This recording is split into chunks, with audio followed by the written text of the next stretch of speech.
Muy buenas tardes a todas y todos. Muchísimas gracias por estar aquí ya en las 12º jornadas.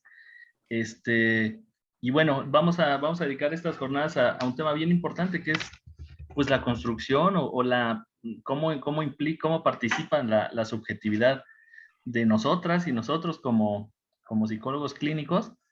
Este, y bueno, para eso se ha armado un conjunto de conferencias bastante interesantes. Entonces, hoy vamos a empezar con la primera, ¿no? Está con nosotros el maestro José Sergio Ricardes Carrasco. Les voy a platicar, aunque estoy seguro que muchas y muchos de ustedes han sido alumnos, ¿no? Porque eh, su historial como formador de psicólogos y psicólogos es amplio.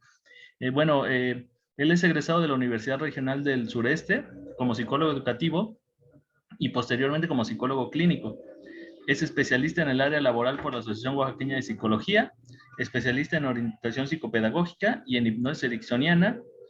Y bueno, estudió la maestría en educación especial por el CELAE de La Habana, Cuba, y la maestría en psicopedagogía por la Universidad Mundo Maya. Ejerce la consulta privada desde hace 34 años. Es docente de medio tiempo en la URCE y ha sido catedrático del IESO, del Golfo de México, de la Universidad Vasconcelos y de la Universidad Mundo Maya, así como en la especialidad de orientación psicopedagógica. Fue director de posgrado de investigación en la URCE y actualmente es doctorante en pedagogía y radicando aquí en la ciudad de Oaxaca. Entonces, pues para mí, ya te imaginarás que es un gusto y qué bueno que estás por acá. Bienvenido y nada, adelante. Gracias, gracias, gracias. Hola, ¿qué tal a todos? Buenas noches. Por fin llegó el día. Desde que me hicieron invitación, estaba yo pensando y he estado pensando y pensando exactamente, recordando todo lo que implica este título, ¿sí? La subjetividad del profesional como psicólogo. Me decía acertadamente un alumno, preguntaba que cuál era la diferencia entre alguien que quisiera hacer psicología y alguien o que quisiera trabajar con pacientes y alguien que no lo es, pero que también actúa como psicólogo, que hay mucha gente así, ¿no? Entonces yo le hablaba que tal vez algo que nos distingue es la ética, ¿sí? La ética nos asume como gentes muy responsables, adelantito hablaremos de esto, nos asume como gentes muy, muy, muy responsables, nos asume como gente que sabe lo que tiene que hacer ante un trabajo profesional, una actitud y un comportamiento profesional. Y entonces esa sería nuestra gran diferencia contra todos aquellos que ejercen o dicen ejercer la psicología, pero sin, porque los hay, quien ejerce la psicología sin título, que ejerce la psicología, digo, de diferentes formas, o desde aquellos que cobran ahorita por ser coach, ¿sí? Siendo ingenieros, siendo muchas cosas que no tienen nada que ver con la psicología, y sin embargo, porque entraron a un curso, también les dio la confianza de que ellos podían hacerlo, ¿no? Entonces, hablaremos hoy sobre um, este trabajo subjetivo del psicólogo. Primero, habría que identificar que muchas áreas en las que está inmersa la psicología, sobre todo las teorías específicamente. Honestamente, son las que encontré, sé que faltan muchas y no conozco de todas porque no me he dedicado a estudiarlas como tal, pero sí sé que muchas van a ayudar nos van a enfocar, mejor dicho, y tener una idea más clara. Algunas serán muy conocidas para ustedes, algunas, igual que a mí, no me resultan conocidas. Por ejemplo, la psicología analítica de Carl Gustav Jung, sí, es la que más se maneja, son los antecedentes de otras teorías, porque muchos retoman de ella. El análisis bioenergético y la biosíntesis que digo, para los que estuvieron en la primera, segunda, tercera, cuarta y creo que hasta quinta generación de psicología de la URSE, hubo por ahí alguien que se dedicaba a la bioenergética, y así fue como la conocimos, que no tiene absolutamente nada que ver con la psicología, pero de alguna manera su pensamiento mágico le hacía creer que eso era psicología, ¿sí? La psicología centrada en el cliente de Carl Rogers, la psicoterapia comunicativa, la psicoterapia dinámica grupal, ¿sí? La terapia gestal, la psicoterapia teórica gestal, que es diferente, la hipnopsicoterapia, ¿sí? Que algunos la manejan como la hipnopsicoterapia de manera tradicional y otros utilizan la hipnosis ericksoniana también, que no viene aquí marcada. La psicología de otra vez. ¿Cómo hago para quitar? Porque creo que me quedó demasiado grande la pantalla y no sé cómo quitarlo de acá arriba. Bueno, terapia gestal integrativa, ¿sí? La logoterapia, que es, yo creo que sin darnos cuenta, es con lo que iniciamos la gran mayoría, ¿sí? La logoterapia, esa comunicación estrecha y muy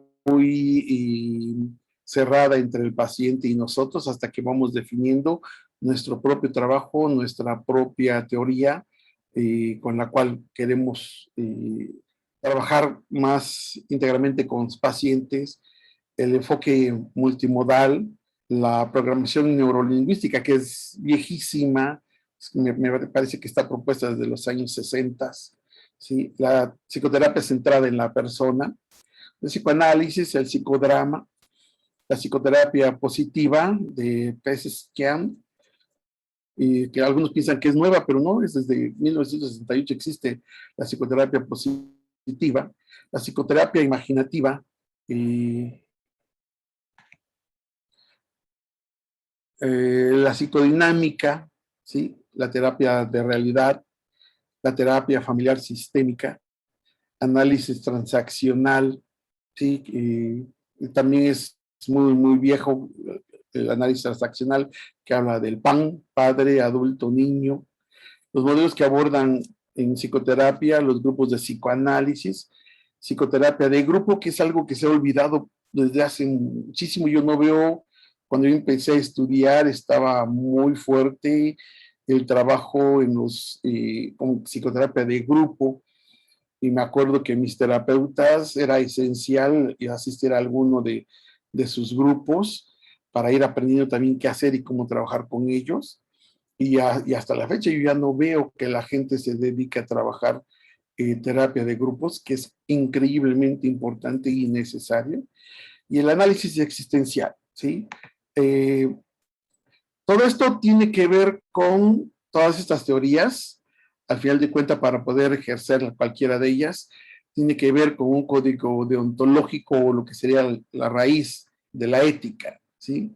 Es un documento que incluye un conjunto más o menos amplio de criterios apoyados en la deontología, que es la rama de la ética, que trata de los deberes especialmente de los que se rigen en actividades profesionales, ¿sí? Y con normas y valores que forman y asumen quienes llevan a cabo correctamente una actividad profesional. ¿Sí? Códigos deontológicos se ocupan de los aspectos y del ejercicio de la profesión que regulan estos códigos, que cada vez son más frecuentes en otras actividades. Todas las profesiones se rigen, todas sin excepción, todas se rigen por un código ético, ¿sí? Y la nuestra no es la excepción. Cuando los jóvenes están siendo formados dentro de la universidad, hay materias, llegan a ser hasta cansadas, estar insistiendo. Para algunos es cansado que 3 materias, 4 durante toda la carrera se toque ese tema y sin embargo, a pesar de tocarlo con tanta frecuencia, encontramos que hay personas que todavía siguen no respetando este código y haciendo algunos, tal vez haciendo cosas en contra. de la misma imagen profesional del psicólogo. Eso hay que tenerlo muy claro, que para ser psicoterapeuta hay que tener de entrada un título universitario, ¿sí? En psicología y en muchos países ni siquiera es suficiente con esto, ¿sí? La formación en psicología ofrece pues, un proceso teórico y práctico necesario para saber orientarse en este ámbito del conocimiento y de ciencia aplicada. Si bien para especializarse es necesario seguir estudiando. Recordemos que la licenciatura solo ofrece, es un trabajo netamente teórico sobre propuestas teóricas, psicológicas, para que conforme que vaya pasando el tiempo y vayamos conociéndolas, pues empecemos a encontrar con cuál de ellas nos identificamos y con cuál de ellas nos gustaría trabajar. Y es así como la gente va definiendo gradualmente. Algunos no tienen ni siquiera chance de hacerlo porque hay universidades en donde su programa es totalmente cerrado a una sola teoría. Por ejemplo, los primeros, ¿qué será? Los primeros, ¿qué sé? 10 generaciones de la URSE estuvieron regidas por un programa de más del 80-85% de materias totalmente conductistas.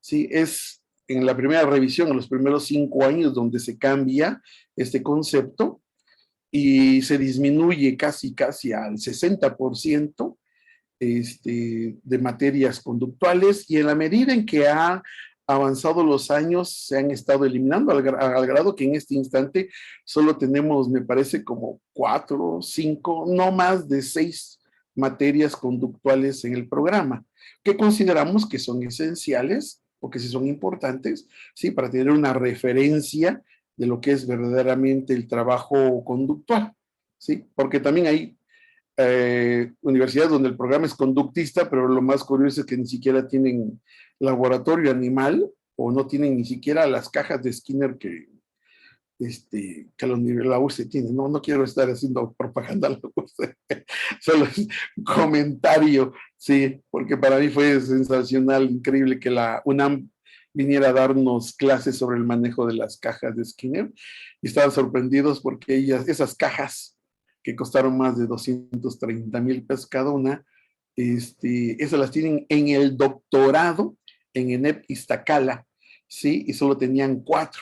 Y aquí son, si no mal recuerdo, porque son 15 cajas para los chavos de segundo semestre. Entonces estaban sorprendidos de lo que se estaba haciendo. Pero bueno, todo esto porque sigue siendo importante los programas conductuales en el programa de estudios de la universidad.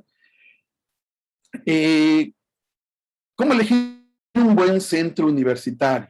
¿Sí? De entrada, siempre, híjole, puede ser muy grosero de mi parte tal vez, pero no soy yo el que lo dice, sino lo dice la gente que sabe, que la formación universitaria es mucho más estricta y mucho más apegada a una formación totalmente científica y seria, ¿sí?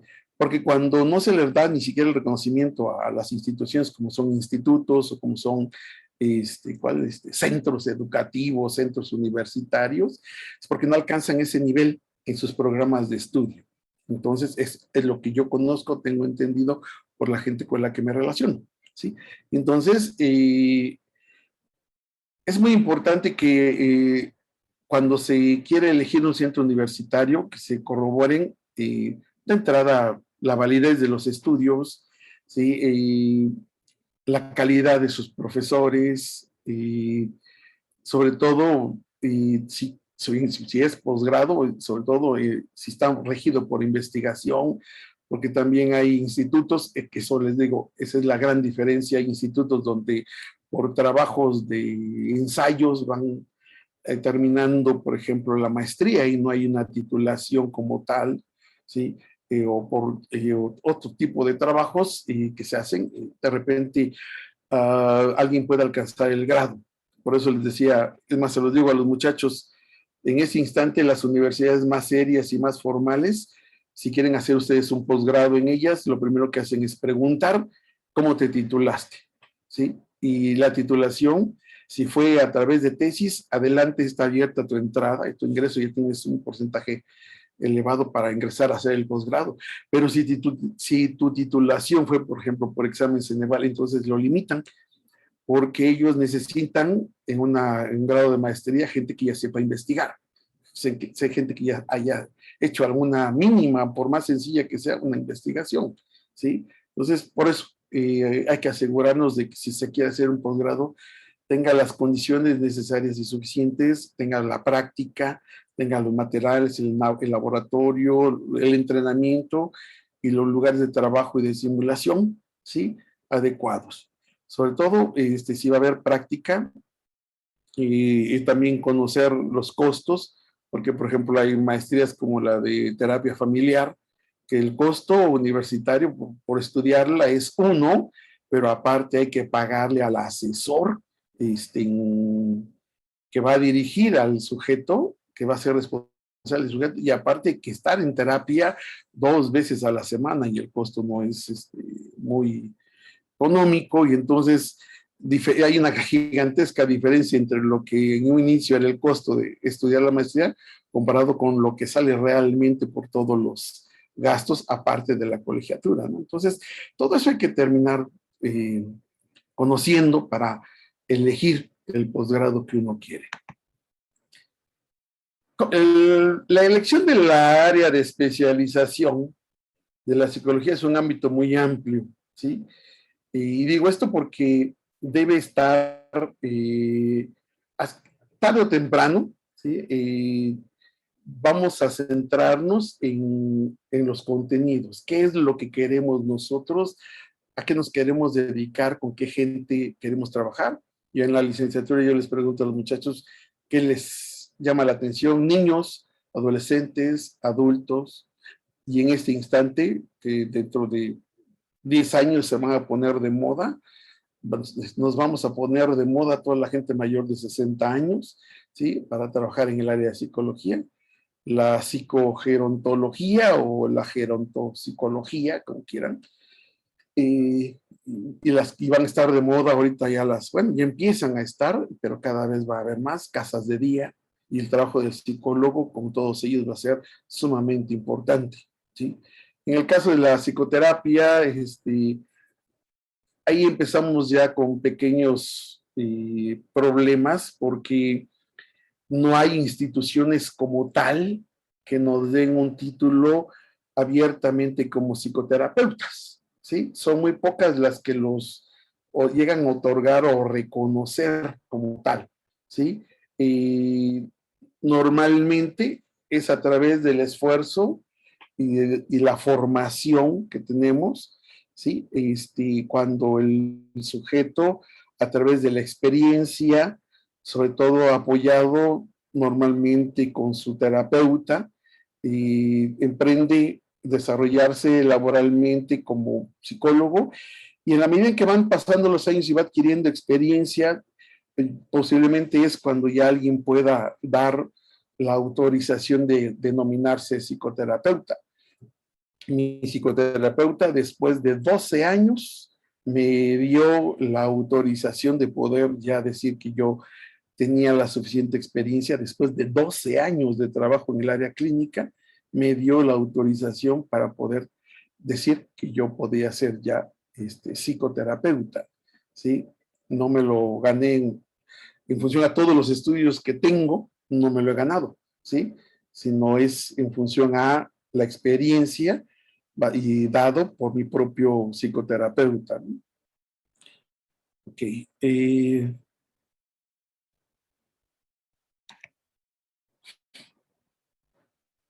Los másteres o las maestrías son el tipo de programas de formación para especializarse por excelencia, por lo que te permiten aprender nuevos contenidos y sobre todo aplicarlos en contextos muy similares a los que vamos a encontrar normalmente en consulta, ¿sí? Por eso les decía hace un momento, hay que checar en qué programa queremos hacer una maestría, porque va a estar enfocado única y exclusivamente en lo que nosotros queremos hacer y trabajar, ¿sí? Y por eso la práctica tiene que ser directamente a través de lo que sabemos o lo que queremos ser, lo que queremos hacer.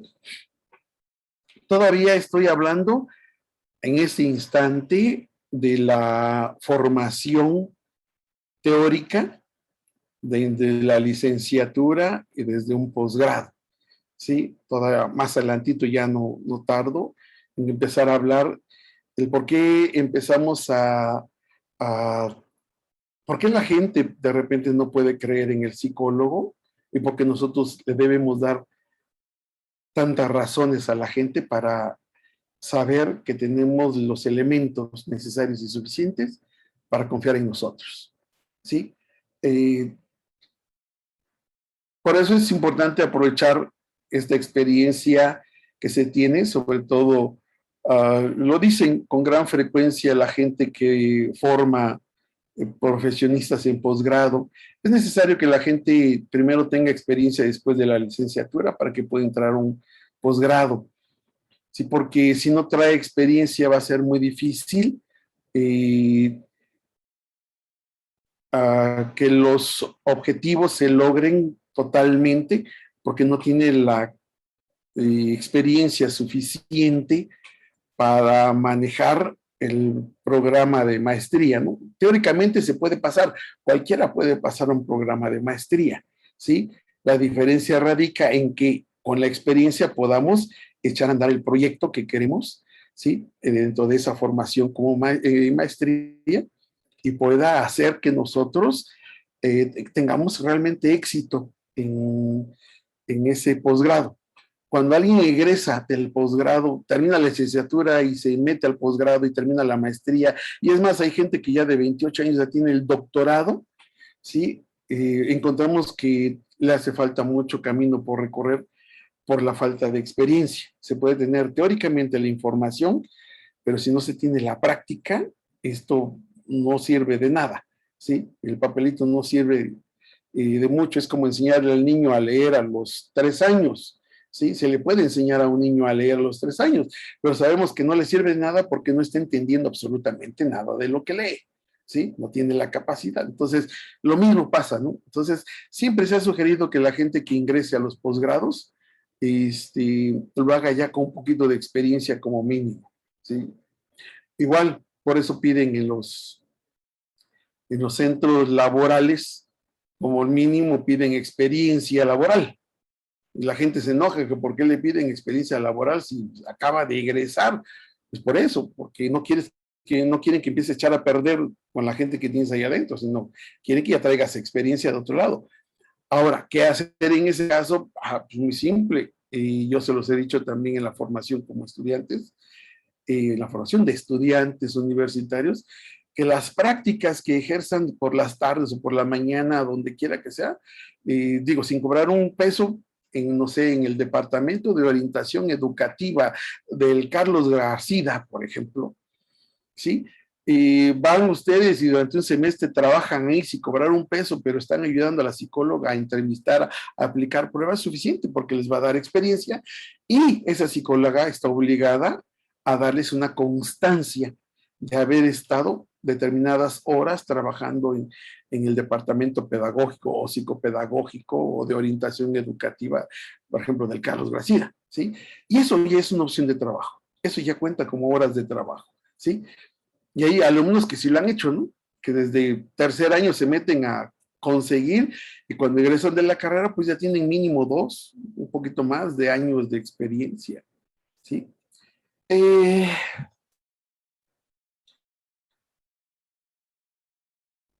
en otros programas también, decía aquí, de formación, las instituciones cuentan con colaboradores a los que pueden acudir los clientes, ¿sí?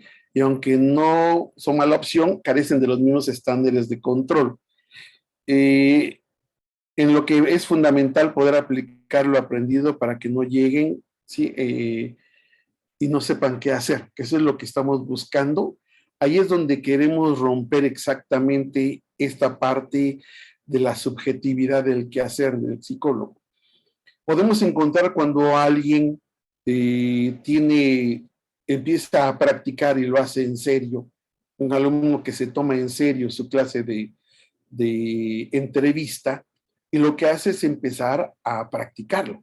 Tal vez en un inicio con sus compañeros, pero posteriormente se jala uno, dos, tres, cuatro, cinco gentes con las que él pueda conseguir obtener información, ¿sí? Y gradualmente empezar a saber cómo no echar a perder.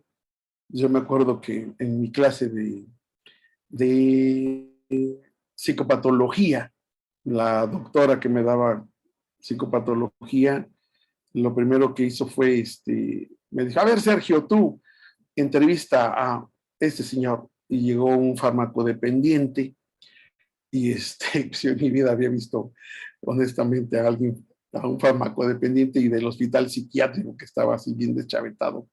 Y entonces no sabía qué hacer, entonces pues tenso, nervioso, y estoy preguntando, ¿sí? Y lo que hice fue pues nada más guiarme por una simple y sencilla guía que yo hice. Y la primera pregunta, cuando se fue el muchacho, la primera pregunta que me hace la doctora es, ¿cómo se llamaba tu paciente? Y me ataqué de risa porque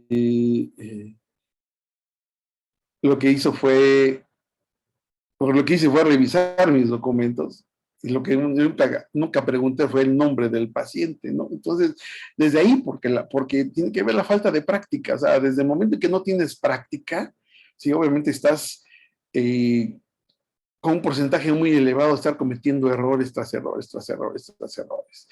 Entonces, en la medida en que vas teniendo práctica, la verdad es que te haces, híjole, un excelente entrevistador, que a veces hasta a la gente que te dicen que es terriblemente difícil, logras hacer que pueda empezar a tener un pequeño diálogo con uno, ¿no? Cuando ya empezamos a tener la experiencia para sacar palabras.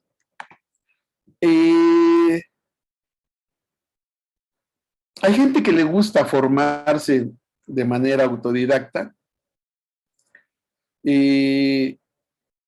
y hay gente a la que le gusta formarse de manera presencial con más sujetos, tener contacto con otros estudiantes o profesionales del mismo ámbito profesional, ¿sí? Esto obviamente es benéfico porque lo que hay es que en la práctica vivencial podemos tener mucha más información, que es exactamente lo que está pasando en este instante.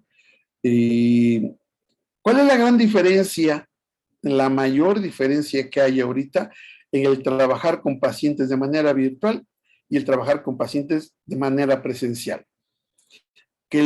Y ahorita, por ejemplo, si tenemos una consulta con el paciente de manera virtual en computadora, podemos ver un poco más de su cuerpo, ¿sí? Pero hay pacientes que, de hecho, la sesión virtual la tienen con su teléfono y lo único que podemos ver es su cara. Y en cambio, con el paciente presencial, podemos ver desde cómo llega vestido, dónde se sienta, y desde cómo se sienta y cuál es su comportamiento físico, ¿sí? Hay quien puede llegar súper archirrecontra non plus ultra vestida de zapatillas, pipa y guante, y me dice que tiene depresión, pues obviamente no le voy a creer a la primera, ¿no? ¿Sí? O al revés, ¿no? Hay quien ni se bañó, viene mal, viene como pudo y como se vistió y como se le antojó y como Dios le dio a entender que podía llegar al consultorio, y cuando uno pregunta cómo estás, dice bien, ¿sí? Entonces sabemos que no es cierto también, ¿sí? Porque su lenguaje físico nos está diciendo otra cosa. Lo que no podemos detectar ahorita con la manera virtual. Por eso yo tengo muchas reservas con el trabajo virtual. No digo que no sirva, solo digo tengo mis reservas porque digo, yo aprendí a la vieja escuela a ver, a checar al paciente por completo, ¿sí?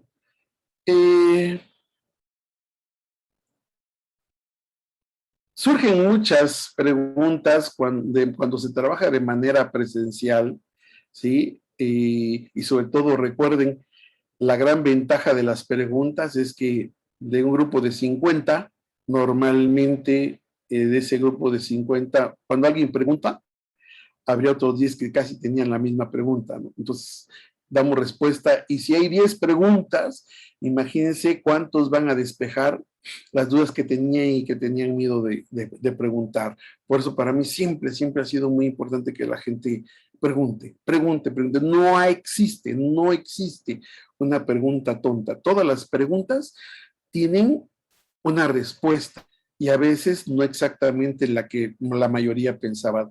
Podemos encontrar múltiples respuestas, que a veces eso es lo que el paciente encuentra en nosotros y por eso recurre, porque él ha querido ver el lado negativo y el lado positivo y a veces no sabe que hay otros dos lados totalmente diferentes que nosotros podemos hacerle ver, ¿sí? Y que a ellos tienen esa limitación, ¿sí? Entonces, por eso, cuando trabajamos de manera y cuando el trabajo profesional se hace de manera presencial, ¿sí? Y los resultados pueden ser mucho mejores, ¿sí?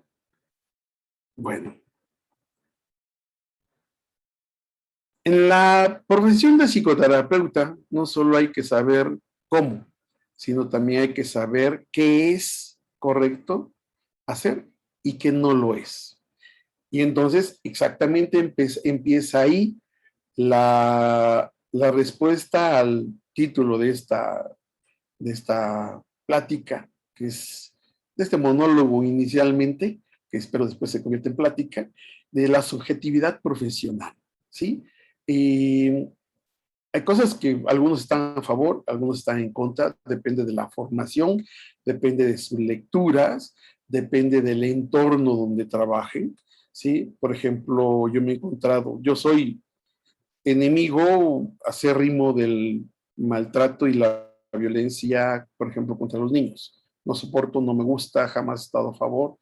Entonces, estoy en contra y por lo tanto jamás, jamás, jamás en mi vida he ni siquiera aceptado la posibilidad de un golpe a un niño. Hay psicólogos que manejan que tienen dentro de su frase coloquial el que un golpe a tiempo es más sano, ¿sí? Y entonces habría que ver bajo qué sustento teórico lo defienden, ¿sí? Porque digo, hay sustentos teóricos que atacan este concepto, hay muchas formas, ¿sí? Hay quien decía, uno de mis maestros, dice, yo me he cansado de ver videos, dice la hora en que yo no encuentro ningún animal que maltrate a sus crías, dice, el único animal que maltrata a sus crías es el ser humano. Entonces, dice, entonces quiere decir que no estamos educando de manera correcta. Dice, no hay delincuencia entre los animales, pero entre los seres humanos sí. No hay violencia como tal, solamente por diversión de los animales hacia otros, ¿sí? Solamente el ser humano. Entonces, parece que hay algo ahí guardado, ¿sí? En las teorías. Entonces, por eso les digo, tiene mucho que ver el enfoque, tiene mucho que ver la formación y tiene mucho que ver también las creencias, ¿sí? Eh,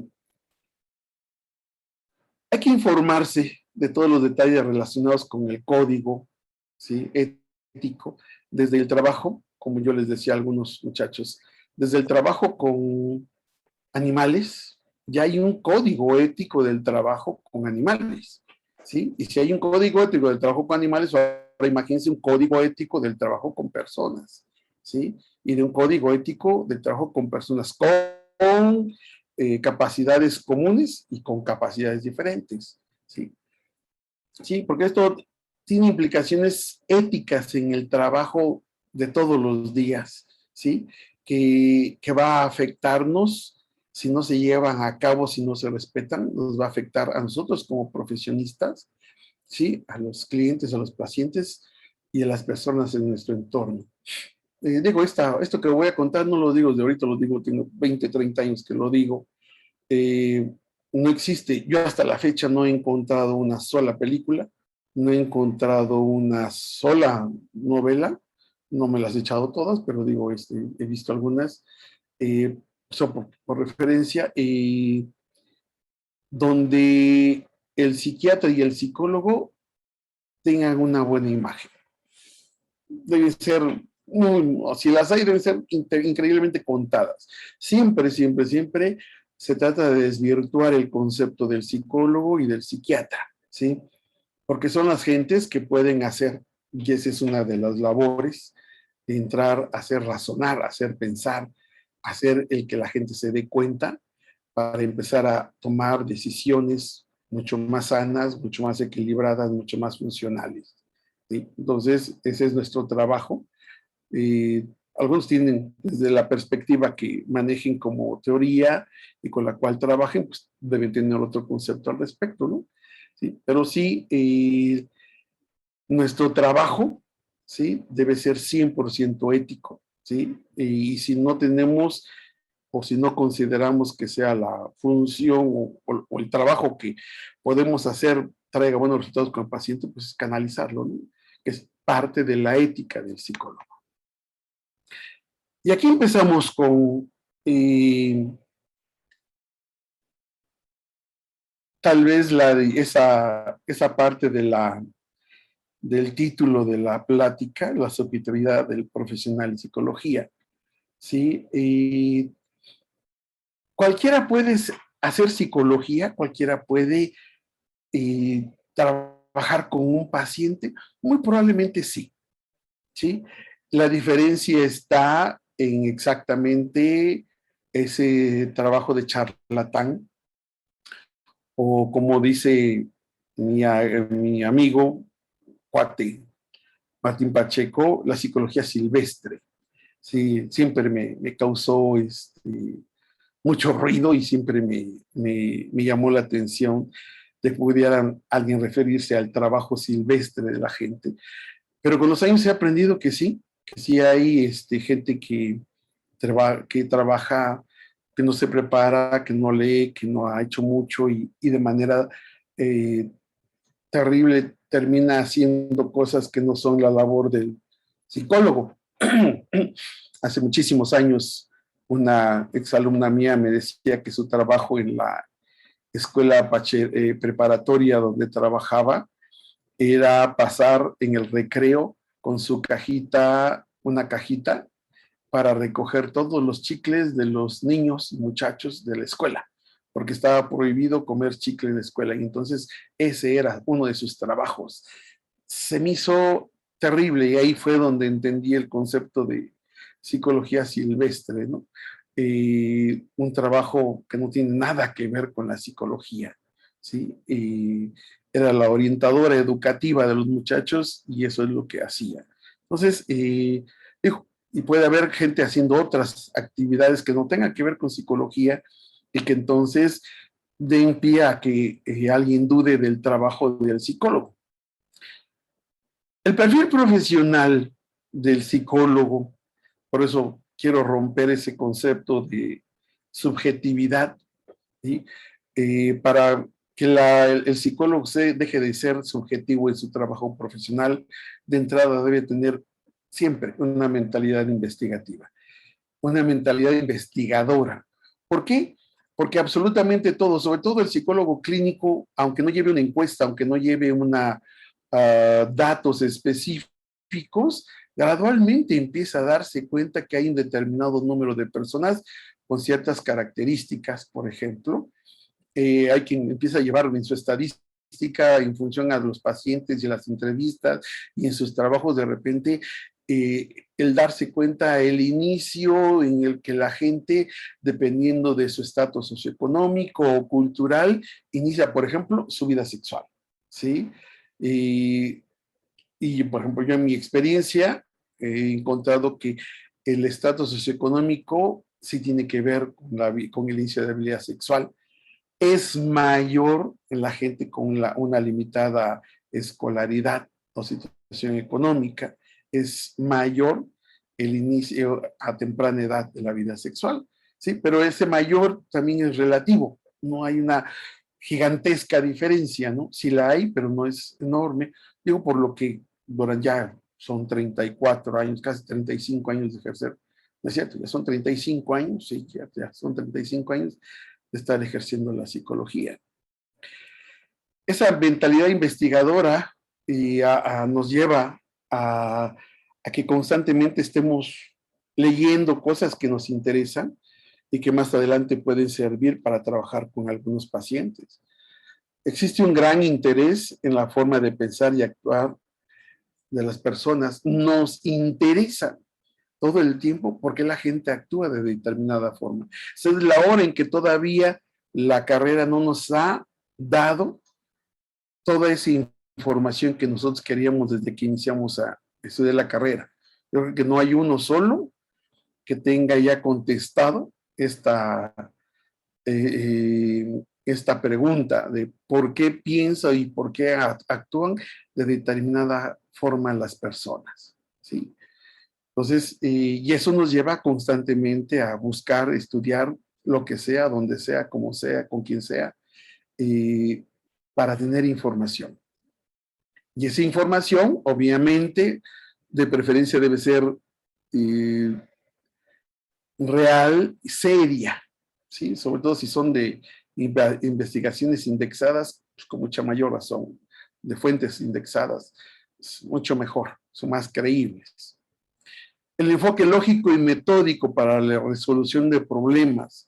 Sabemos que hay teorías que plantean un cierto mecanismo para trabajar con los pacientes, ¿sí? De manera que paso a paso se le lleva gradualmente hasta que el sujeto se dé cuenta cuáles son y él tome las decisiones, los elementos que necesita para encontrarle solución a sus problemas, ¿sí?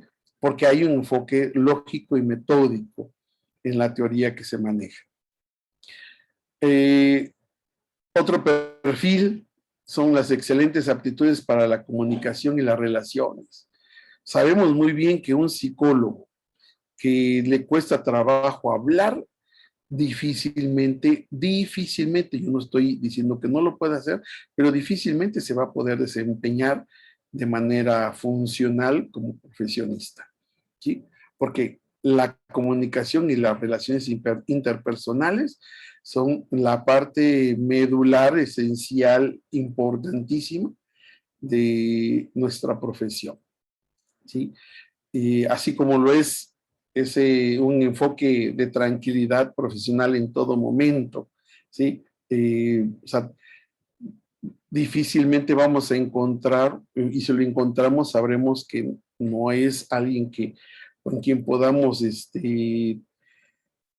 pensar que pudiera ayudar, tal vez cuando encontramos que el comportamiento de un psicólogo deja mucho que desear. Por ejemplo, sabemos que cuando está jugando fútbol es un sujeto terriblemente violento, o cuando está haciendo algún deporte, o que se enoja por perder, o que no le gusta perder, o que de repente hace trampa, o sea, todo eso, ¿sí? Es necesario empezar a, ¿cómo se llama? Uh,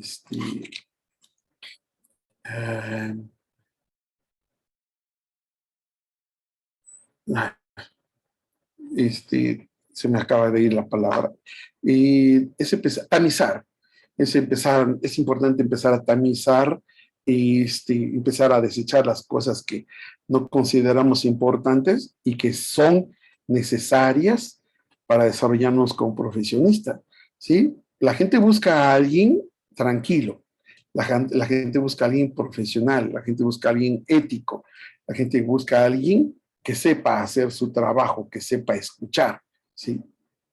Y que sea un sujeto responsable por la confidencialidad de los clientes, ¿sí? Que sea un sujeto lógico, que sea un sujeto sistemático, que sea un sujeto con paciencia, objetivo y de preferencia lo más que se pueda libre de prejuicios. Cuando el paciente empieza a darse cuenta que puede hablar con toda la libertad y no es juzgado, cuando el paciente se da cuenta que puede expresarse como quiera y no pasa absolutamente nada, ni hay gestos de extrañeza, ni hay gestos de rechazo, ¿sí? Cuando el paciente se da cuenta que las preguntas se van enfocadas exactamente para conocer más de la problemática, no empezar a buscar cosas en otro lugar que no considera necesarias el paciente, dar información, ¿sí? Es cuando empieza a cobrar fuerza esa objetividad del trabajo profesional y deja de ser subjetivo. ¿Sí? Esa es la diferencia. ¿Sí? Todo eso de lo que estoy hablando es lo que supone va a darnos todos los elementos necesarios y suficientes para que la gente deje de pensar en el trabajo subjetivo del profesional y empiece a pensar en que realmente hacemos un trabajo objetivo. Y obviamente sigo hablando y sigo comentando que también debe ser capaz este psicólogo, ese profesionista, de establecer una relación de confianza y constructiva con los pacientes, clientes, usuarios, y como le llamen, que es algo no es muy sencillo de hacer. ¿Sí? La relación de confianza a veces cuesta mucho trabajo, sobre todo cuando ya vienen de uno o dos o hasta tres psicólogos, de los cuales han estado decepcionados, y ahora vienen a probar si también este cuarto los vuelve a decepcionar. ¿Sí? Y entonces es cuando a través de la forma, de la seriedad, de la forma objetiva con la que nosotros trabajamos, podemos ganarnos esa confianza y empezamos a construir una relación con ese cliente, paciente, usuario. ¿Sí? Otro elemento es estar comprometido en ayudar a otros a transformar su vida de manera positiva. ¿Sí? Y cuando hablamos de manera positiva es porque tenemos una clara idea de qué es esta manera positiva. ¿Sí? Tener la capacidad de recuperación y ser capaz de evitar verse agobiado por las dificultades que encontrará, eso es algo que debemos tener nosotros, esa capacidad, ¿sí? Tanto de comprometernos en ayudar. La palabra ayudar a algunos les hace mucho ruido. Yo se las cambio por la capacidad de orientar, guiar, sugerir, ¿sí? Para mejorar, para equilibrar la vida de una manera positiva en los pacientes. También el profesional de la psicología tiene la capacidad de recuperarse, ¿sí? Cada que escuchamos es obvio, digo, quien ha experimentado consulta una tras otra después del quinto paciente ya pide esquina. Digo, también tiene mucho que ver la edad, ¿sí? Y ya no es tan fácil de repente estar escuchando a tanta gente y llega un momento que es necesario desintoxicarse, recuperarse, para no pasar a una siguiente sesión con un nuevo paciente y estar todavía pensando en el paciente anterior. ¿Sí? Debemos tener esa capacidad de recuperación, debemos tener la capacidad de evitar vernos agobiados por todo aquello que estaremos escuchando en cada uno de los pacientes, clientes, sujetos, usuarios, también como quieran llamar. ¿Cuáles son las competencias? Las competencias van a hacer exactamente que también deje de existir esa subjetividad profesional. ¿Sí? Una actitud positiva, siempre una actitud positiva ante las situaciones que hay alrededor. ¿Sí? Actuar según las propias observaciones. ¿Sí? Hay quien toma registros, hay quien lee, se actualiza con lo más nuevo, ¿sí? Algo que nos distingue siempre, siempre, siempre, creo que la gran mayoría de profesionistas, es esa actitud de amabilidad que el psicólogo tiene, ¿sí? Porque con esa actitud de amabilidad, ¿sí? Clara, objetiva, transparente hacia el paciente, usuario, cliente, y lo va a hacer, esperemos, sentir bien desde el inicio, desde la manera en que nosotros recibimos, desde la manera en que nosotros nos dirigimos, desde la manera en que nosotros actuamos con ellos, desde ese momento, ¿sí? Ya empieza el mismo paciente a sentir tal vez la confianza en nosotros. Eh, Igual, también respeto, hasta el respeto del tiempo. Si trabajamos con 45 minutos, 50 o una hora, ser respetuosos del tiempo y de hacérselo ver y saber al paciente. Sabemos, y todos hemos tenido pacientes que siempre nos quieren sacar los 5 o 10 minutos extra. Depende de nosotros. Nosotros decidimos si se los damos o no, ¿sí? O si es conveniente o no también.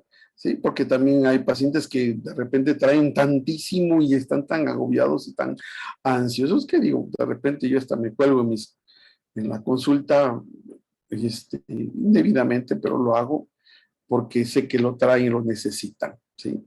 Entonces es parte de las competencias que traemos, ¿no?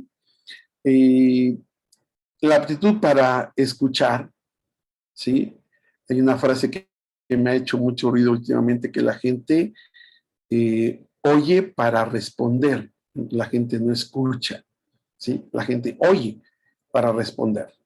Y si no, y si el psicólogo oye para responder y no escucha, entonces se está perdiendo de la parte más importante. Recordemos que nosotros vivimos del diálogo, de la palabra, del contenido de lo que los pacientes nos dicen.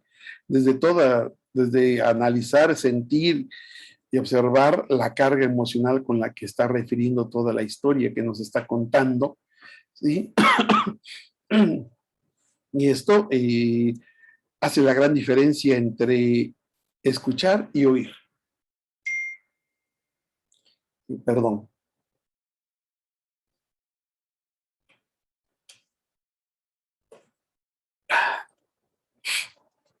Igual, ¿no? Las aptitudes para negociar.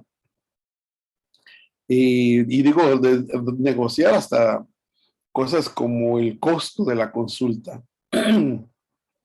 Porque no podemos dejar a un lado esa parte importante del trabajo profesional que a mí me sigue llamando la atención y me sigue inquietando enormemente saber que la población, más del 50% de la población oaxaqueña, según las estadísticas del INEGI, tiene un salario menor a 4,000 pesos mensuales. Y esto es asombroso, implica un ingreso realmente mínimo, ¿sí? Y entonces de repente hay quien cobra 800, 600, 500 pesos la consulta, es decisión de cada uno, pero yo me acuerdo que cuando inician a estudiar psicología, lo primero que quieren es ayudar a la gente, ¿sí? Y entonces de repente con los años voy viendo que se les olvidó la etapa de estudiantes, se les olvidó el objetivo y de repente hay quienes se cotizan increíblemente caros, pensando que eso los hace buenos, tal vez. Y no es así, ¿no? Sino tal vez la parte más importante de este trabajo a nivel psicológico es no perder la parte humana. Y cuando digo no perder la parte humana es esto, para negociar, por ejemplo. Hay gente que, yo lo aprendí de mis maestros, que eran excepcionales, gente increíble, y de repente, si no mal recuerdo, el doctor Raúl Amezcua Fernández, extraordinario maestro, ¿no? Y su sastre era su paciente y no tenía para consultas, nos comentaba él. Y entonces le llevaba uno o dos cortes de tela y el sastre le decía cuánto costaba hacer un pantalón y entonces le llevaba uno o dos cortes y él se reía y dice, es la primera vez en mi vida que tengo tantos pantalones, decía, porque a través de las consultas con el sastre podía, negoció de tal forma que saliera ganando el señor sastre y saliera ganando el terapeuta, ¿sí? Algo que también es algo muy importante y creo que muchos de ustedes lo viven constantemente es la redacción de informes, ¿sí? La gente nos paga por un buen informe y hay quien no le echó ganas en la carrera y quien no le ha echado ganas y hasta la fecha sigue haciendo informes con unas faltas de ortografía terrible.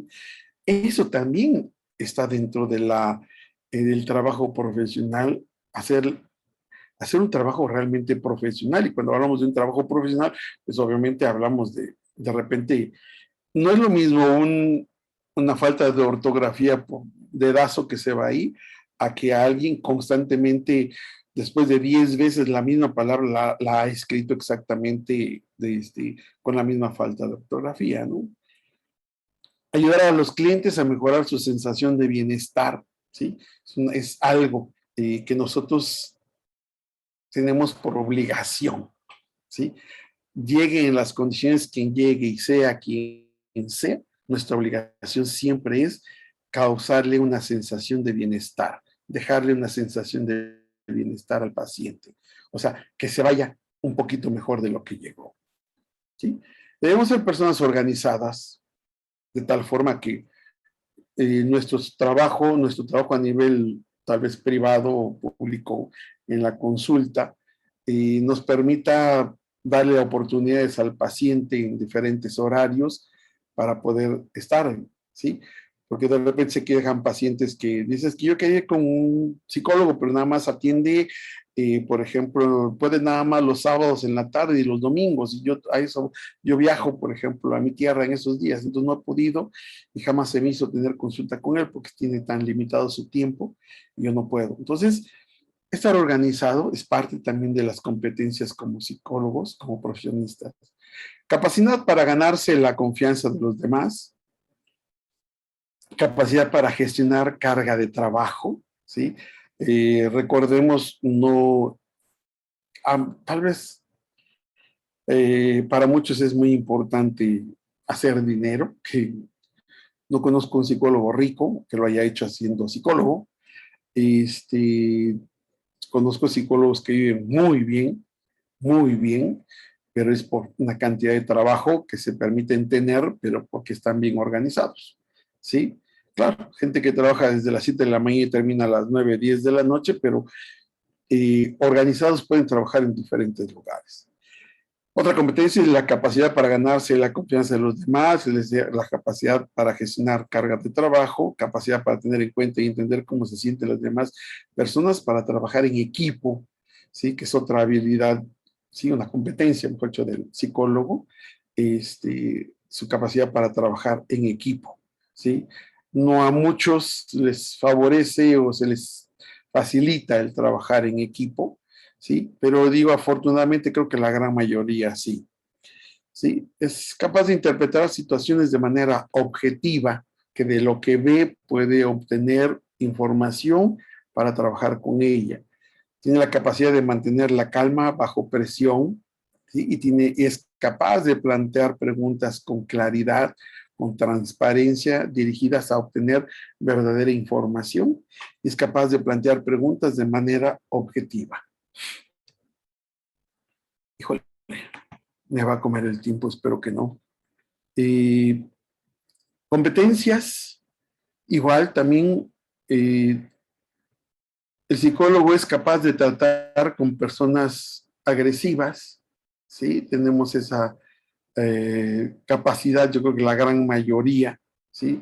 De tratar con personas agresivas y poder trabajar de manera positiva con ellos. Capaz de tratar con personas difíciles o demandantes, capaz de ver a las personas y analizar la información que dan. Destreza en informática, a algunos sí se les da mucho más que a otros, ¿sí? Eh, para obtener información, sobre todo para bajar información, ¿sí?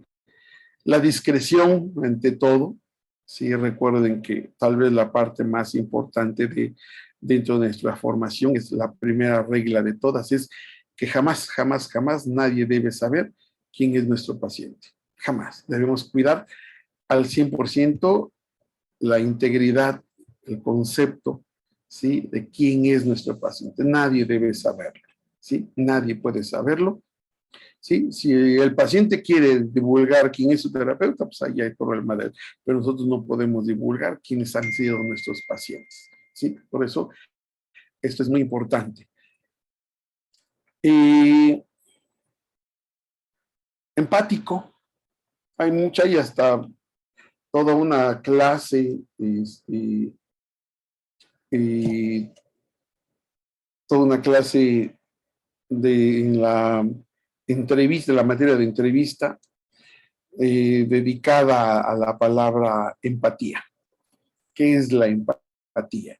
Y todo el trabajo que implica la empatía.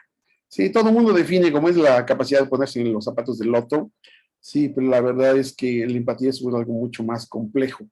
¿Sí? La empatía implica todo lo anterior que he estado platicando, mencionando, diciendo, ¿sí? Y todos los elementos que debemos tener y cubrir para poder ganarnos, por ejemplo, la confianza de un sujeto, de un paciente, de alguien. ¿Sí? Entonces,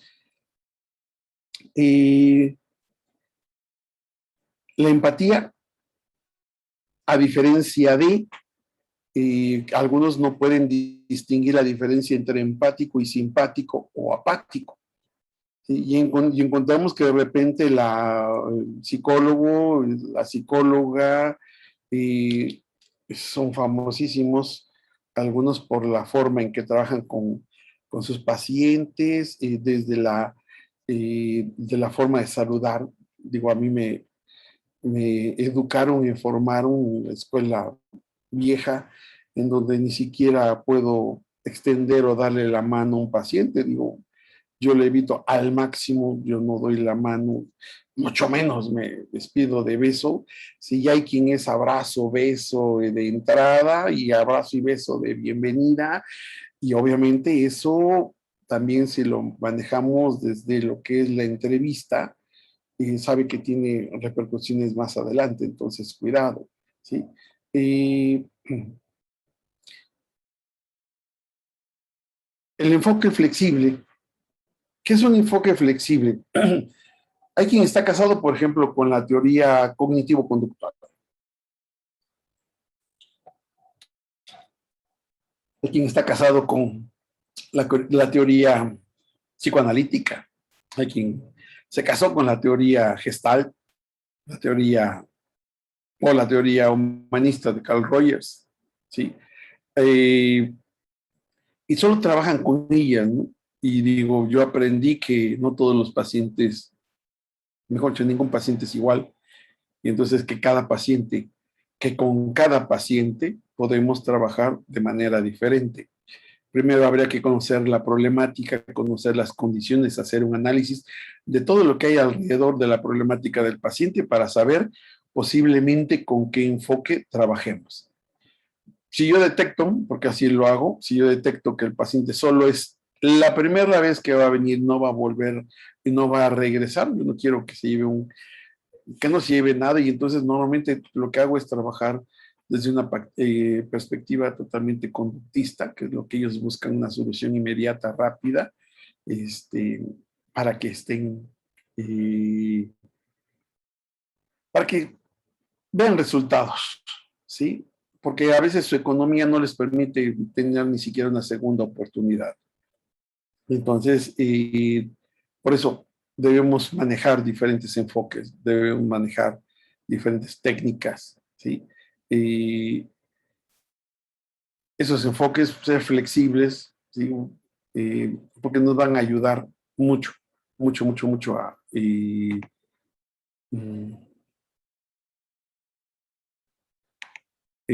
a ver, otra vez. Okay. Entonces, enfoque flexible. Ok. Ahora también técnicas de relajación. Esto es súper importantísimas técnicas de relajación.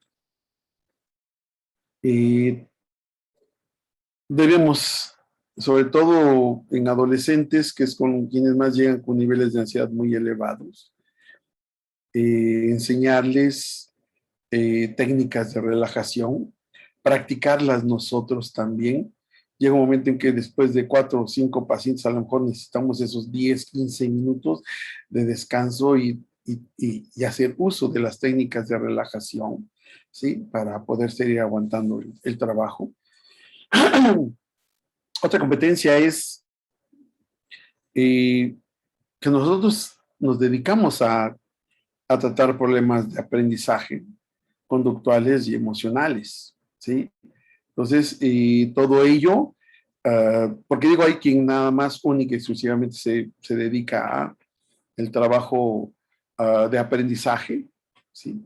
O el trabajo de ciertas conductas, nada más, ¿sí? Y entonces está limitado, tiene limitado su trabajo con algunos pacientes, ¿sí? De preferencia debemos seguir nosotros prepararnos para manejar eh, cada vez de manera más amplia, ¿sí? La información y el trabajo con los pacientes.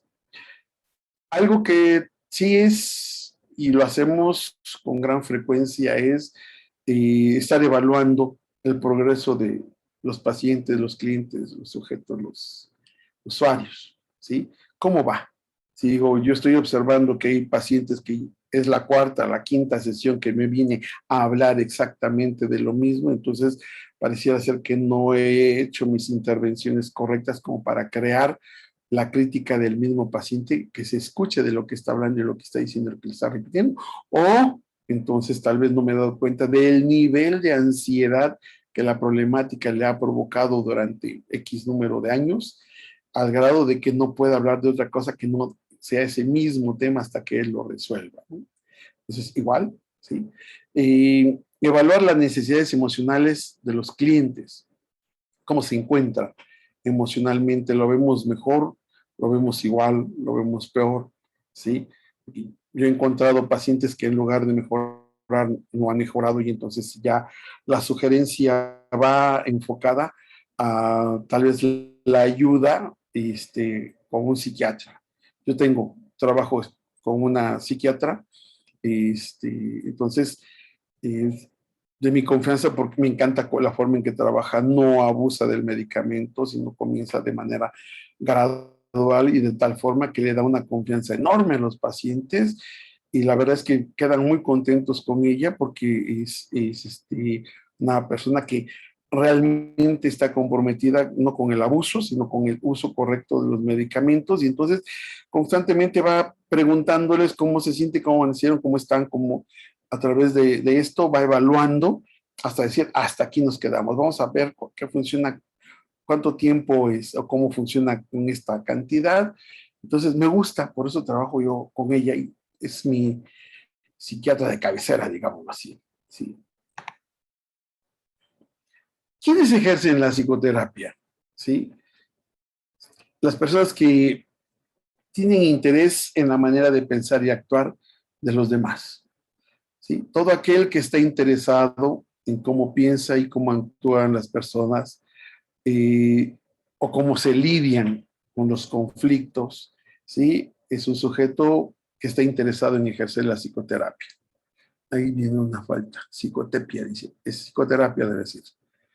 Sí, puede y tiene la capacidad de llevar varios casos, ¿sí? Tiene una mente inquisitiva, o sea, constantemente está pensando y está buscando, consultando, leyendo, preguntando, asesorándose, como a veces lo hacemos, como de repente, yo lo hacía más frecuentemente hace muchos años, ahora es menos, pero con otros compañeros de repente tenía un paciente con ciertas características y la verdad es que de repente no entendía qué pasaba y consultar a una o dos amigas con un enfoque diferente me hacían ver de una manera diferente las cosas, que por eso me encantaba. Yo decía que tenía un trabajo multi profesional, ¿sí? Porque eran muchos profesionistas en los cuales yo me basaba para trabajar y sacar a mis pacientes. ¿Sí? ¿Quién ejerce la psicoterapia? Alguien que es meticuloso, metódico, ¿sí? Y sobre todo, no es sentencioso, no juzga y no atribuye elementos que puedan dañar al paciente, ¿no? No es sentencioso, no sentencia, no da un diagnóstico así severo como para eh, encasillar, ¿no? Ya en lo personal no me gustan los diagnósticos porque encasillan muy feo a las personas. Es otra forma en que yo aprendí la psicología. Pero sí se debe ser objetivo, observador, paciente, perseverante. Todo esto nos lleva a ejercer una psicología objetiva, ¿sí? Poner en práctica conocimientos y teoría, ¿sí? Proporcionar ayuda, sobre todo a quien la pide, ¿sí? Recuerden que la ayuda que no se pide no sirve, ¿sí? Eso sí me queda muy claro. Realizar, insisto, realizar investigaciones, se sabe redactar, el que ejerce la psicoterapia sabe redactar informes para expresar todo lo que encuentra en un paciente. Es un sujeto con una resistencia tanto física como mental, ¿sí? Porque todo este trabajo es emocionalmente gastante, ¿sí? Y respeto por la confidencialidad del cliente.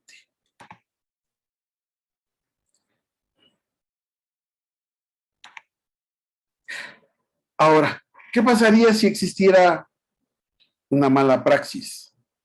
La mala praxis se refiere a la responsabilidad profesional por los, eh, no lo logro ver, realizados con negligencia. Por su parte, la negligencia médica es algo mal realizado por parte de un proveedor de asistencia sanitaria y que ha causado alguna lesión al paciente que puede producir por varios, y se puede producir por varios errores. Eh, ¿Qué tendríamos que hacer nosotros para hacer una mala praxis? Actuar con imprudencia, actuar con falta de sensatez, actuar con falta de juicio y actuar sin cuidado. Eso nos llevaría a una mala praxis. Actuar con negligencia, por ejemplo, en la omisión, descuido o falta de esfuerzo, ¿sí?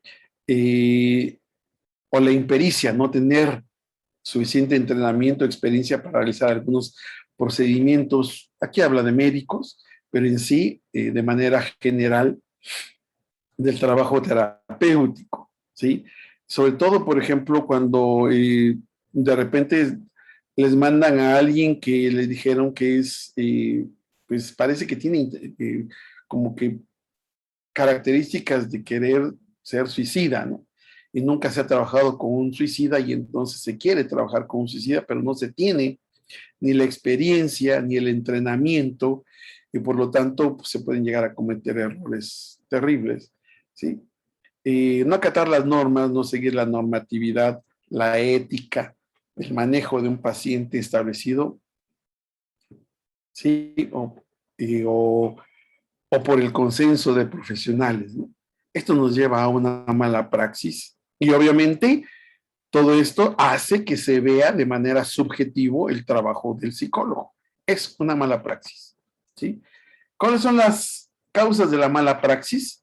Existen varios factores predisponentes en la mala praxis médica o psicológica que deben conocerse. El uso excesivo de exámenes de diagnóstico e incluso prácticas invasivas, exigencias del paciente y normalmente sin fundamentos, ¿sí? Por ejemplo, hay quien, pues de repente lo he sabido, que hay pacientes que tienen la disponibilidad económica y entonces el psicólogo lo manda a traer 2 veces a la semana, ¿sí? Y le aplica diferentes pruebas, a veces sin ningún objetivo algunas, a veces son hasta para pantallar al paciente de que, híjole, ¿cómo sabe este psicólogo que me ha estado? Aplique y aplique y aplique pruebas, ¿sí? Y entonces, eh, esto nos lleva a otra cosa, ¿no? A la mala praxis y la mala praxis a que no exista una claridad en el trabajo profesional, sino tal vez una subjetividad, ¿sí? Poco tiempo para el paciente durante una consulta, yo he sabido, sabemos muy bien gente que solo da 30 minutos de consulta, ¿sí? 20 minutos de consulta, ¿sí? Lo demás es perder de alguna u otra forma el tiempo. Gente que cita a pacientes al mismo tiempo porque a uno le va a aplicar una prueba y al otro lo va a tener en consulta y mientras está con el de consulta de repente dice, permíteme un ratito y se va a ver al que le está aplicando la prueba, ya terminó y le dice, nos vemos mañana y regresa con el paciente con el que está platicando. Entonces, cuidado. Todo eso hace que pierda seriedad el trabajo profesional que nosotros hacemos, ¿sí?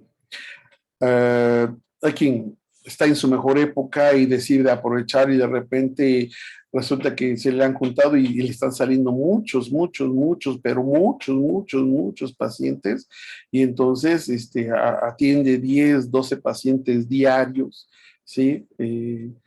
Ahorita tenemos en la universidad, por fin PES, nos prohibieron a los catedráticos ejercer la psicoterapia con nuestros alumnos, entonces ahora se están canalizando hacia personas externas, pero obviamente hay una mala praxis porque de repente encontramos que le mandan a un psicólogo de 25 muchachos en un salón, trabaja con 15, ¿sí? Entonces, ¿qué pasó? O sea, ¿en dónde está? Se suponía que no se tenía que hacer eso, ¿no? Porque al final de cuentas, los muchachos son terribles a la hora de sus comentarios y entre ellos mismos platican cómo trabaja su paciente, o digo, su terapeuta, y resulta que ahora el terapeuta utiliza la misma técnica de silla vacía con todos, con los 15 la ha utilizado. Y sabemos que es una técnica que pues, obviamente no se utiliza para cualquiera, ni en cualquier momento, ni con cualquier persona, ¿no? Entonces, cuidado. Eso hace exactamente que la gente tenga un mal concepto del trabajo del psicólogo, la mala praxis. Los excesos de jornadas de trabajo llevan a un aumento de la fatiga y a veces también lo hemos sabido, gente que se ha quejado de su psicólogo, de su terapeuta, que se duerme, que cabecea mientras él está hablando. ¿Sí? Cuidado con eso. ¿Cómo identificar una mala praxis psicológica? No profesionales licenciados en psicología ofreciendo servicios de salud mental. Así de sencillo, ¿sí? Y de repente los exalumnos dicen, oiga, dices que pues yo ya tengo hasta el consultorio y me han querido mandar pacientes, pero no sé qué hacer. Soy egresado y estoy en el proceso de titulación. Se puede, sin ningún problema. Dile a tu psicoterapeuta que se haga responsable como tu tutor y no pasa absolutamente nada. Que te asesore en los trabajos de tus pacientes para que vayas mejorando día a día tu trabajo profesional. ¿Sí? Así es como se trabaja cuando no se tiene el título. Carencia de especialización clínica e intervenciones actualizadas. ¿Sí? De repente quien por alguna circunstancia no sé, digámoslo, se casó y tiene que trabajar en otro lugar y de repente a los 3, 4 años por fin logra abrir su consultorio y lo abre, pero pues no se ha desempolvado, no se ha actualizado, no ha leído, no ha hecho mejoras en su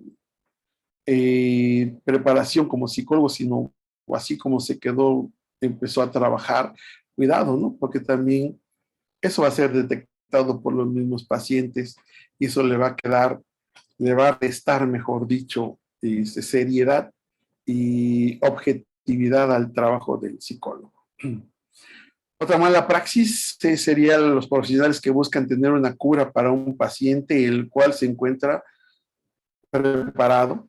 ¿Sí? De repente hay pacientes que ya llevan 1 o 2 psicólogos y tienen una idea de lo que tienen, pero tal vez no les gustó la forma en que les sugirieron trabajar y a veces alguien quiere trabajar con ellos de otra forma y no les gusta o se da cuenta que no sabe ese psicólogo y entonces aumenta su desconfianza en los psicólogos, ¿sí?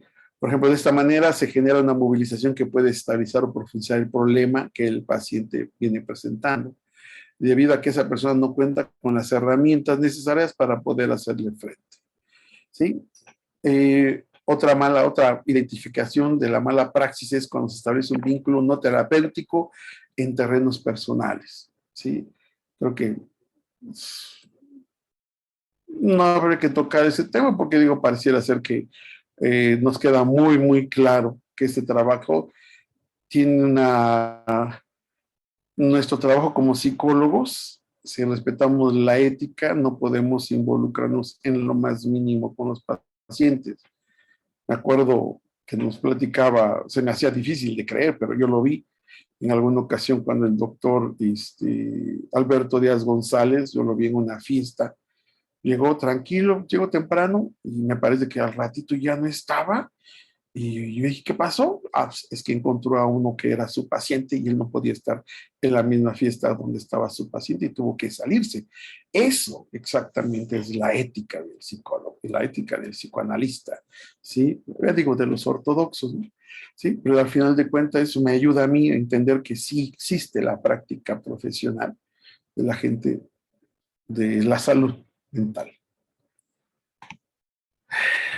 Bueno, y aquí viene, este material te lo paso, Juanjo, y Juan José, y por si alguien está interesado, aquí viene la referencia bibliográfica en donde retomo la información. ¿Sí? Hecho. Pues muchísimas gracias y espero que hayan anotado ahí sus preguntas y comentarios. Si gustan irlas vaciando en el chat o levantar la mano y abrimos el micrófono. Fíjate que sobre todo con esto último que tocabas, por ejemplo, esta anécdota que comentas del doctor Alberto Díaz, hoy parecería totalmente extraña. Me imagino que en esos años era muy lógico, pues, ¿no? Como, incluso yo he oído que la propia gente a veces dice, que saben que no pueden ir a terapia con un conocido, pues, ¿no? Pero hoy con redes sociales, por ejemplo, que un paciente puede buscar ahí en Facebook, ¿no? El nombre de su terapeuta. ¿Tú crees que como profesionales tenemos una responsabilidad con el uso de las redes sociales, con los memes que compartimos en WhatsApp, o no? O es como, o son unas épocas donde, no, lo siento, pues los pacientes tienen que entender que tenemos una vida personal, que tenemos intereses. ¿Tú cómo ves esto? El, Fíjate, es que también les decía hace un momento, son 35 años que yo tengo ya trabajando. La forma en que a mí me educaron, pues es diferente, ¿sí? Digo, algunos alumnos me siguen viendo como tal vez algo importante en su formación, algunos me ven como conceptos bien viejos, ¿no? Así como que ya en desuso dentro de la psicología. Pero lo que yo puedo decir que ha sido funcional y sigue siendo un criterio de confianza para los pacientes, el que inmediatamente checan quién eres en Facebook y qué haces y cómo estás. Yo, por ejemplo, en Facebook, el inicio de Facebook fue porque mis hijos me dijeron, yo me metí y era para estar con ellos, nada más. Yo nunca pensé que esta cosa fuera abierta. Entonces, después de, creo que de una semana, cuando vi, había un montón de gente que me había pedido entrar y les dije que sí, y me di cuenta que tenía acceso a la información que yo compartía con mis hijos y entonces desde entonces dejé de poner cosas de mi familia, de mis hijos, ¿sí? Y luego igual en Instagram difícilmente publico yo, y lo que sí es con el tiempo también vas aprendiendo y vas madurando. Yo me acuerdo que en alguna ocasión me invitaron a un centro nocturno y la pregunta en aquel momento mi esposa, Genia, era oye, ¿y qué vas a hacer cuando te encuentres a un paciente, ¿sí? O a un expaciente? Y la verdad es que yo no me había puesto a pensar en eso. A partir de ese día jamás volví a pisar un lugar así, porque sabía que estaba de por medio hasta un ingreso económico, pues, ¿sí? Así de simple, ¿sí? Hasta tu ingreso económico corre riesgo si no entras dentro de las características que los pacientes buscan, ¿sí? Como terapeuta. Entonces, para mí, sí, hay que tener mucho cuidado, hay que ser, la palabra exacta yo creo que es congruente, debe ser congruente, ¿sí? Debe haber congruencia entre lo que haces, dices y la forma en que te comportas, ¿sí? Y yo, en lo personal, busco que en la gran mayoría de mi vida sea congruente. Tampoco soy perfecto, porque es algo importante dentro de la psicología, el que saber que a pesar de que eres un buen profesionista, pues tampoco eres perfecto. Y eso no busca a un paciente, ¿sí? Un sujeto perfecto, busca a una persona, a un ser humano, ¿sí? Sí, yo también simpatizo más con esa vieja escuela en los psicoanalistas es muy, muy claro, o sea, mis pacientes, por ejemplo, nunca los invitaría a conferencia o compartiría con ellos algo, porque tiene mucho sentido desde el enfoque, ¿no? Pero dijeras tú, Sí. también hay muchos enfoques. Bueno, aquí en el chat hay una pregunta. Alice Valencia pregunta, buenas noches, ¿qué me puede decir con respecto que el psicólogo indique fármacos o productos herbolarios a los pacientes? Unas dudas más. Para referir a psiquiatra, ¿tenemos o no la facultad de enviar diagnósticos o solo debemos enviar impresión diagnóstica? Eh, bueno, son dos preguntas. Una, sí, muy importante. Y, ay, es que a mí me rascan con eso, man. Este, lo que pasa es que hay ciertas instituciones, por eso a eso me refería, que no son serias, que tienen un enfoque, hola, Emilio, y entonces que tienen un enfoque totalmente diferente y han deformado el concepto de la psicología y de repente encontramos que basados en la mercadotecnia, porque necesitan sacar lana, entonces de repente te venden cursos de flores de Bach, te están dando una especialidad por ahí de psicología, pero también te están vendiendo el curso de flores de Bach y te están vendiendo el curso de masaje. Yo en mi vida jamás hubiera imaginado, digo, si te estoy diciendo que no le doy la mano a mis pacientes, ahora imagínate tocar a mi paciente, se me hace terrible. Y hay quien lo utiliza, el masajear a su paciente y al mismo tiempo estar escuchando que le está contando cosas. Digo, se me hace terrible, pero el problema no es de quien lo hace, el problema es de la institución que le deformó el concepto de lo que hace un psicólogo. Y un psicólogo no puede jamás ni siquiera sugerir fármacos. No tenemos la autoridad, no tenemos el conocimiento, no tenemos la información, ¿sí? Aunque yo me meta lo que yo me meta, pero es para mí nada más. No puedo sugerirle a un paciente lo que le conviene o lo que le funciona, ¿sí? No. Para eso están los especialistas, ¿sí? En alguna ocasión yo sugerí a dos pacientes, porque sí estaban en una depresión terrible, pero son enemigos de tomar medicamentos. Entonces, yo sugerí unas pastillas que venden de herbolaria, hechas de puras flores españolas, ¿sí? Muy buenas, pero no tienen ningún químico, son hechas a bases de pura planta, ¿sí? Esa la sugerí yo, pero y con la reserva de que yo le dije, yo no soy médico, ¿sí? Yo te sugiero porque esto sé tu limitación a tomar fármacos, pero podría funcionarte, ¿sí? Entonces, y me acuerdo que a uno de ellos me refirió que sí le había funcionado. Entonces, pero estamos limitados en eso, no podemos jamás nosotros echarnos la responsabilidad de sugerir o recomendar medicamentos, porque imagínate que llegue a una autoridad sanitaria donde el psicólogo, ¿sí?, está sugiriendo fármacos. ¿Sí? Eso va a poner nuevamente en duda el trabajo serio y profesional del psicólogo, ejerciendo cosas que no son parte de su profesión.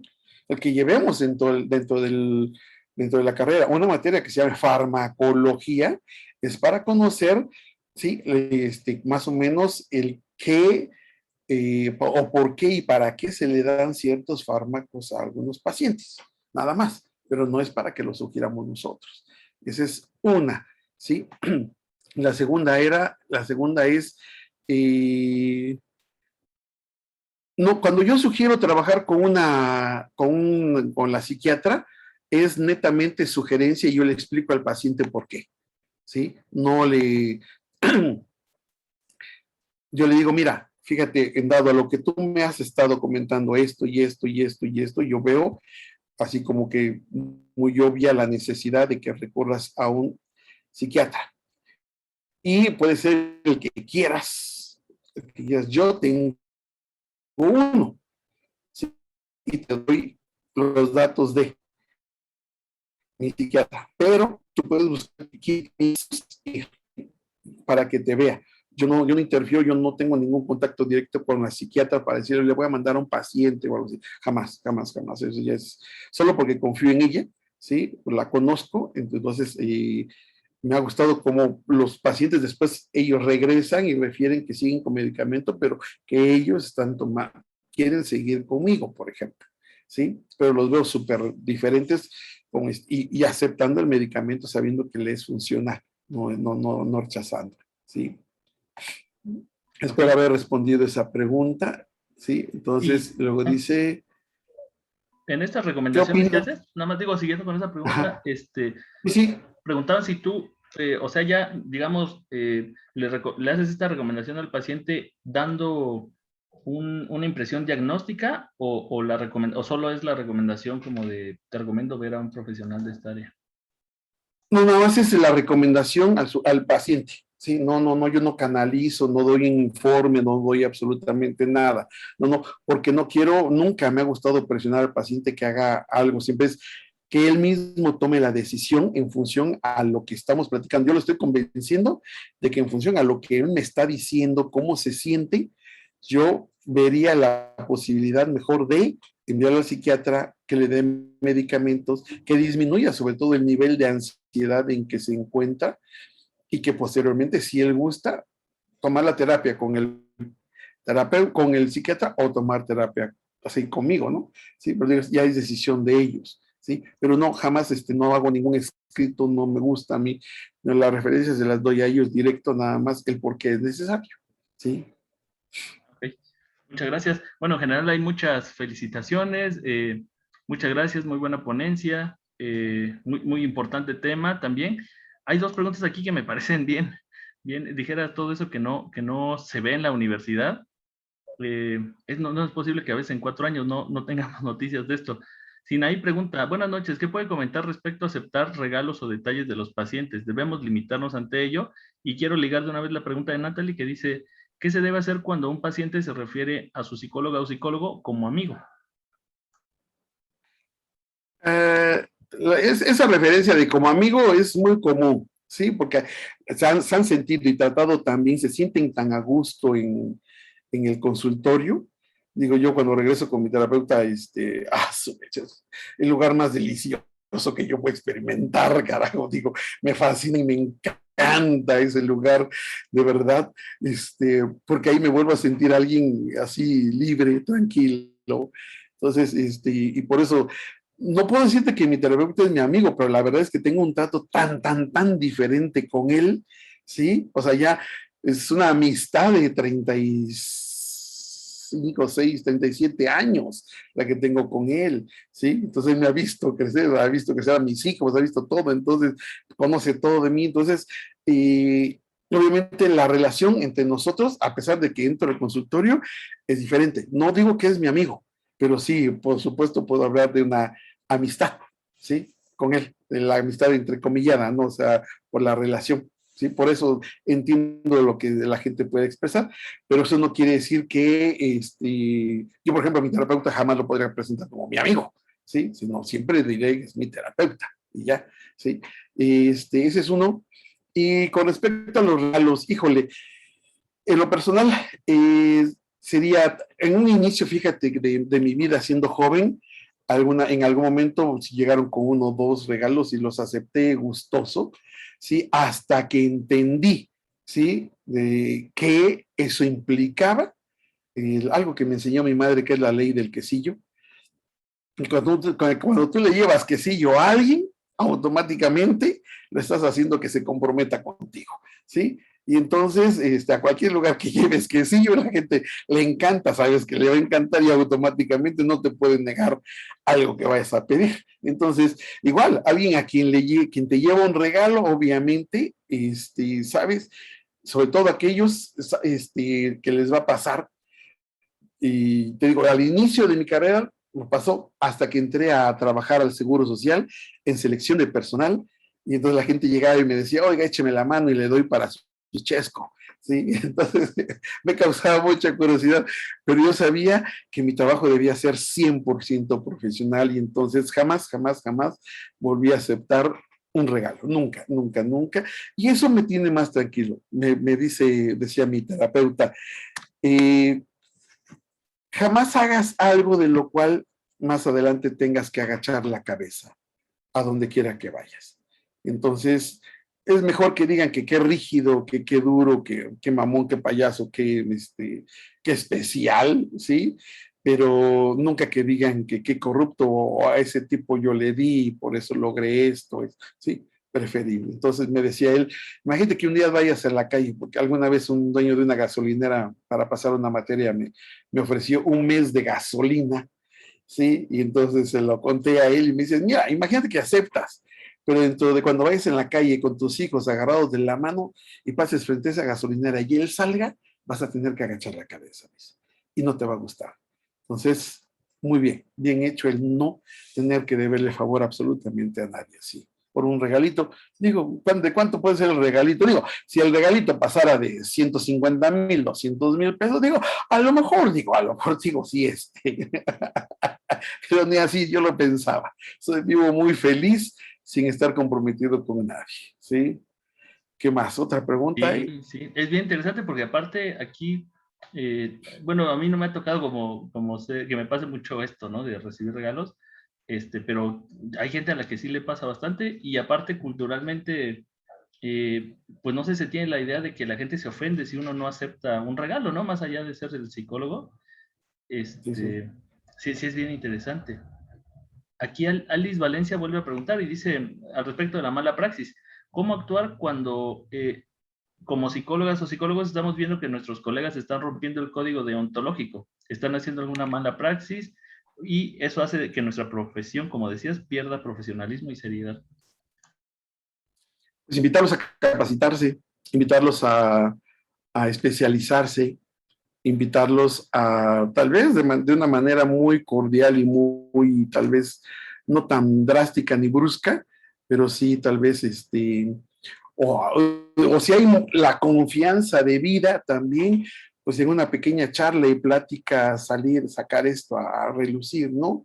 ¿Sabes quién era tú no lo conociste, creo, mi, toda la vida fue mi gran amigo, murió el año pasado, Julio Matus, y con él de repente decía, oye, fíjate que hay esto y esto y esto, y me decían, yo no lo veo así, dice, yo creo que pasa esto y otro. Entonces, él era de alguna forma de repente mi conciencia, o a él me hablaba y dice, oye, ¿cómo ves esto? Fíjate que me dijeron esto. No, le digo, no, por ahí no. De algunos trabajos que de repente facilitaban, sí, pudiera parecer transparentes, sanos, y había dinero por medio, pero yo de repente decía, no, no me gusta, no me late eso, ¿sí? Por ejemplo, hubo una ocasión que por la zona de Etla, llegaron con él y le dijeron que le pagaban 500 pesos por su firma en un dictamen donde, sin hacer nada, nada más dictaminara que estaba bien la persona, y era un grupo como de 20 cazadores, ¿sí? Que usaban, dice, es gente que se conoce, gente que sabe usar sus armas sin ningún problema. Entonces le iban a dar 500 pesos por cada dictamen que diera, y entonces me dice, ¿cómo ves? Le digo, pero es que imagínate, una de esas, le digo, de los 20 con uno que esté deschavetado, le digo, ya alguna tontería, van sobre ti, le digo, porque el del dictamen fuiste tú, que ese sujeto sí podía tener un arma de fuego, le digo, entonces, y me dice, sí es cierto. Entonces, así nos orientábamos, de repente platicamos porque no teníamos claridad en algunas decisiones, entonces digo, vale la pena el que si encuentras que alguien no está ejerciendo debidamente la ética profesional, habría que platicar de eso, ¿no? Porque también recordemos que tiene mucho que ver la ética profesional con los valores adquiridos en casa y con los valores adquiridos en el proceso de formación como profesionista, para que ahora el ser profesionista nos haga actuar de manera ética. ¿Sí? ¿Qué más? Bueno, a mí me gustaría preguntar también, hablaba sobre la formación, yo digo, cada que puedo lo digo, como a mí de tu clase, particularmente de esa clase de psicología social, que tu objetivo era, pues vamos a conocer la sociedad, pues, ¿no? Más allá de que aprendan teorías o prueben exámenes. Y entonces nos ponía, me acuerdo que en esta dinámica de conferencias de los miércoles, la idea Sí, era invitar a alguien de la sociedad a que compartiera, ¿no? Con nosotros como estudiantes de la facultad. Y Y bueno, yo creo que eso es mucho más desarrollo humano, porque es mucho más útil, porque no me acuerdo que invitamos a Alejandra, me acuerdo que una vez invitamos a un psiquiatra que no nos avisó y que no llegó, entonces nos Ujú. quedó todo, pues los invitados, entonces, ¿tú cómo ves tú que has estado tanto tiempo y en distintos espacios de formación? eh, ¿Cuánto se atiende esta parte del desarrollo humano digo, en este caso, pues de la psicóloga y del psicólogo, porque podemos abrir muy buenos en teoría, en técnica, pero la parte de lo humano, ¿tú cómo lo ves? Y nos falta mucho, muchísimo, muchísimo para llegar al nivel que necesitamos ejercer. Necesitamos, primero, formarnos como profesionistas.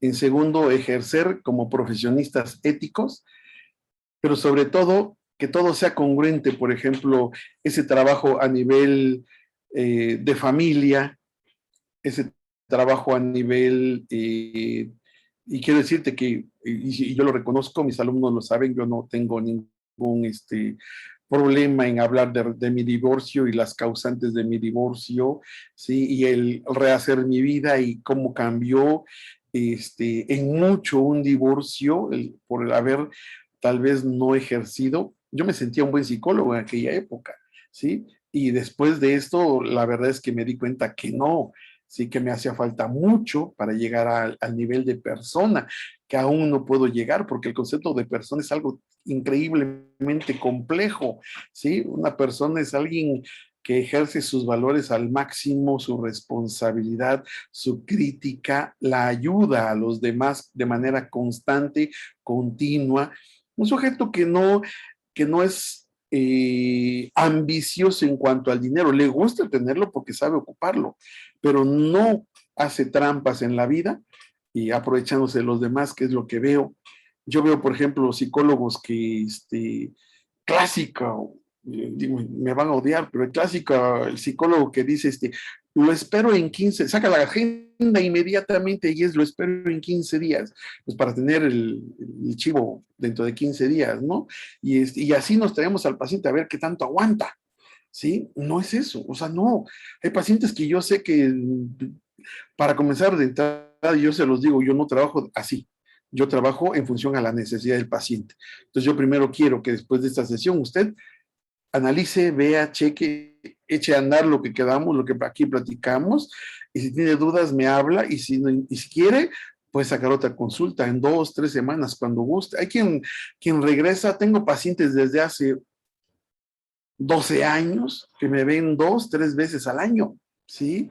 Entonces, y lo siguen haciendo porque tienen ciertas necesidades y siguen confiando, ¿sí? Entonces, no necesitan constantemente, es cuando lo necesitan ellos. Y así trabajo con mis pacientes. Ellos vienen cuando realmente lo necesitan, no porque yo los obligo. Y entonces saben que trabajan muy bien, en 1 o 2 sesiones resuelven su problema y listo. Si no es necesario invertir tanto, porque como siempre lo he dicho, yo no vivo exactamente de la consulta privada. Me fascina, me encanta, la ejerzo desde hace 35 años, pero no es exactamente mi mayor ingreso. Me gusta y eso me encanta. Entonces, nos hace falta mucho, mucho, mucho, mucho, y tal vez el empezar a tener la información de cómo llegar a ser persona. Cualquiera puede ser humano, cualquiera es ser humano, pero no cualquiera puede llegar a ser persona. ¿Sí? Está interesante, tengo entendido que estás investigando mucho sobre esto, ¿no? Ahora Sí, de eso trata mi tesis de doctorado. ya Te tuviste voy a dar buenas. el material, te lo voy a pasar para que lo leas, está muy interesante. Sí, hoy te invitamos también para compartir sobre eso, porque Ah, claro, me podríamos encantaría, sí, claro, pensar claro. como, no, pues ya, no, o sea, no hay que hacer nada para ser persona, ya lo somos y, no, sí, sí hay que hacer cosas, ¿no? Bien, no ¿Hay sé si alguna? alguien quiera, abrir su micrófono.